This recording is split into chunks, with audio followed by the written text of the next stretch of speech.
Hello, listeners. This is Janine and Kristen from Henrico Casa. You are listening to our podcast, Vigilant Voices. Living life every day. Hello, listeners. How is your new year going? Yeah, we're trusting everything is off to a good start. And we hope that one of your resolutions for the year is to prioritize relationships in some way. Because life is better with positive relationships. Without a doubt. And I feel like change can happen within the context of relationships. That's right. And we are glad to have a relationship with you, listeners, through our shared belief that every child deserves a safe home. When we know more about the challenges facing children and families, we can ensure that no child faces continued abuse or neglect throughout this entire year. So true. And we know that one way to decrease a child's risk of abuse or neglect is to make sure they have a safe, stable adult in their life. Right. I mean, it's really kind of simple. It's someone who cares about them, shows up for them, and helps them develop into the person that they want to be. Definitely. Our CASA advocates do that, but other adults can also be that safe adult in a child's life. And the formal word for this type of relationship is a, quote, developmental relationship. Which is, I think, the exact term and concept that we're going to talk about today. Right, because developmental relationships are so important to children and teens. Having a trusted adult invest in you, through building a relationship like this leads to so many positive outcomes like academic growth or kind of that social, emotional learning, maybe even having an increased sense of responsibility and ownership of your life. All of which are really, really good things. And we know that developmental relationships are also shown to reduce children and youth engaging in risky behaviors, which we never want. Right. And that actually brings us to today's CASA case story, because a teen girl who I will call Kylie was starting to act out at home and on the path to probably either dropping out or maybe even getting kicked out of school. And so she came before a judge because someone filed a CHINS motion. And just not to interject, but that means a child in need of supervision. So that's what CHINS stands for. Right. And this was filed in the hopes that a judge could maybe intervene and order Kylie to attend school. That being said, like so many cases, the CHINS order offered a window into Kylie's home life, right? It wasn't just about school, because it became clear that she was being emotionally abused at home. She was being called things like lazy and worthless, all while being in charge of taking care of her siblings, because her parents were not emotionally or physically present most of the time. Yeah. And I mean, that's a lot for anyone, but certainly a teenager. And so it sounds like to me that Kylie needs a positive presence in her life. Definitely. And that's exactly why she was appointed a CASA advocate, someone who would become focused on building a developmental relationship with her.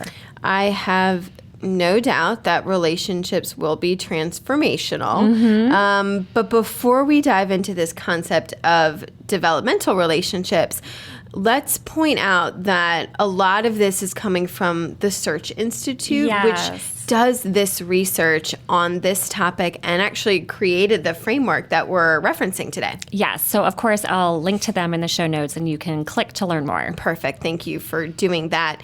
And it says on the Search Institute site that the big picture for the goal for these type of relationships is to help a child or teen become their best selves. Yeah, I love that. And there are 5 elements that are key to having a strong developmental relationship. So I'm hoping we can kind of just walk through each one to show how it builds confidence and self-value in young people. That sounds good. So the first and foremost is to express care. And I think probably in many ways that sounds really basic and obvious. But those are the things we need to remember. Yes, and be intentional about it. Show that child in your life that they matter to you. Right, and that can be with words, but it's about so much more than that, right? It's showing up consistently, really listening, really paying attention to them. It's, having a warm and encouraging tone when you're together. Right. And I think if we're intentional about all of those things, that combines to make a child feel known and valued, which is a necessary foundation for this type of meaningful relationship. Definitely, definitely. So, okay, first is to express care. The second kind of piece of their framework is, in addition to building them up, we have to kind of push them a little bit, right? It's the idea of challenge growth. I expect the best out of you. I'm going to hold you accountable to things. It's helping them take responsibility for their actions, but also for like the big picture direction of their life. Absolutely. I mean, holding children accountable is really, really important to growth. And part of that is acknowledging failures. Right. Which I think sometimes no one really likes to acknowledge. Right, but we all fail. We all fail, and they will too. Yes. And so we want to acknowledge that, but in the positive way of how can we learn from these mistakes for growth. Right. While also being supportive, right? That's the third component to building these developmental relationships. We're helping these youth stretch themselves, but in doing so, we need to offer the right amount of support for them to be successful at completing whatever the task is or achieving whatever the goal is. Exactly. And, you know, as we're talking about this, and I think back on some of the cases that I've directly worked on or with our advocates, you know, examples that I've seen of support are really offering guidance on ways or how to navigate tough situations. Sure. But then also working to empower them to do the hard things. It can also be about helping them set appropriate boundaries that might allow them to better reach their goals as well. Yeah, and when I think of this element of relationships, this idea of offering support, I think of our CASA advocates, right? They're standing up for youth when they need them. They're helping draw attention to services or resources, connections that these youth can make. They're basically ensuring they have everything they need to live up to their full potential. Exactly. And I think we also know that our advocates are helping with the fourth component of a developmental relationship, and that's what the Search Institute calls sharing power. Oh, yeah. Yep, definitely. This is kind of interesting because it's treating a child or teen with respect and giving them an honest voice and a say in the things that they're interested in. Yeah, it's including them in decisions that affect them, right? Working with them kind of collaboratively to help them reach their goals. It's a partnership, it's respectful. And I totally agree. And the older they get, the more they mature. And so it's about giving them the opportunity to weigh in, to take action, make decisions. Yeah, and sometimes that looks like creating an opportunity where they can take the lead, right? You might have to kind of form those building blocks, right? So working together to a point where you can say, okay, now you've got this, run with it. Right. And the time that has been invested in them will mean that they have the confidence to do just that. Yeah, yep.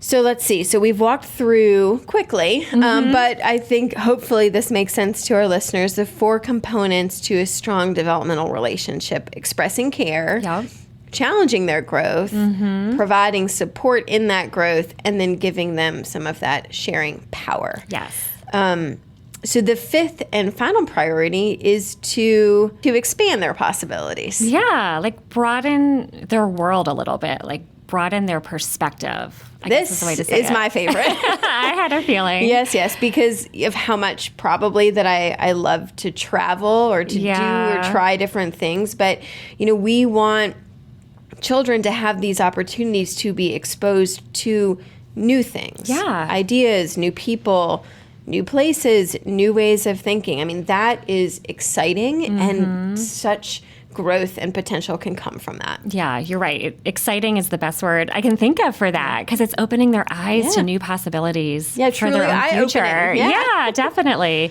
And that's exactly where Kylie from our CASA case story found herself after meeting and building a relationship with her CASA advocate.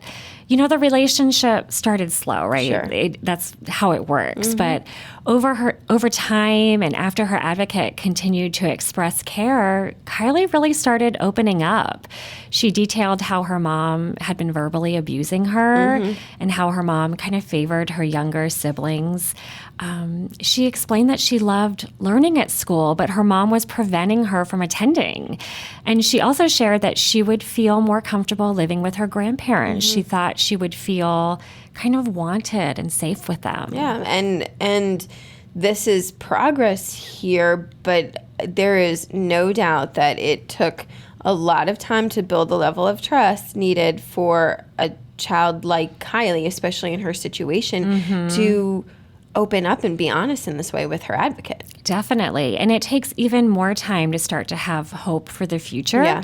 You know, when Kylie moved in with her grandparents, she started counseling, she enrolled in school, she was attending a youth group.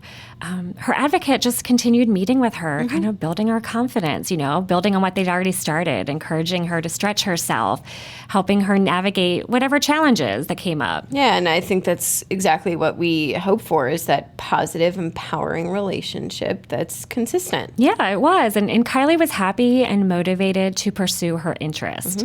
She wanted to learn, she wanted to grow, and that started just because her CASA advocate was showing up for her. I love that. And now we get to say yay for Kylie. Right. But, you know, relationships like these are all about being intentional. Yeah. You know, you can't just accidentally fall into a life-giving relationship like this.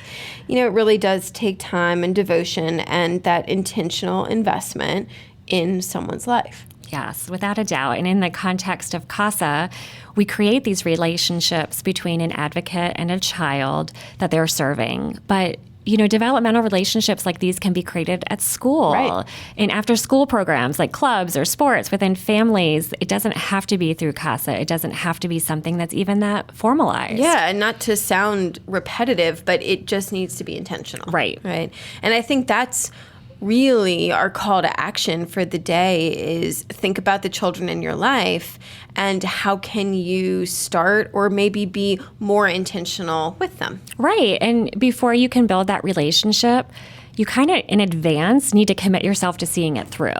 You know, be prepared to be consistent, be prepared to be positive. When you commit to investing in a child's life, you're influencing who they are and who they will become. And they will learn how to positively contribute to the world through their relationship with you. And truly, there is no better way to invest your time, especially in a new year, than in a relationship like this that changes a child's future.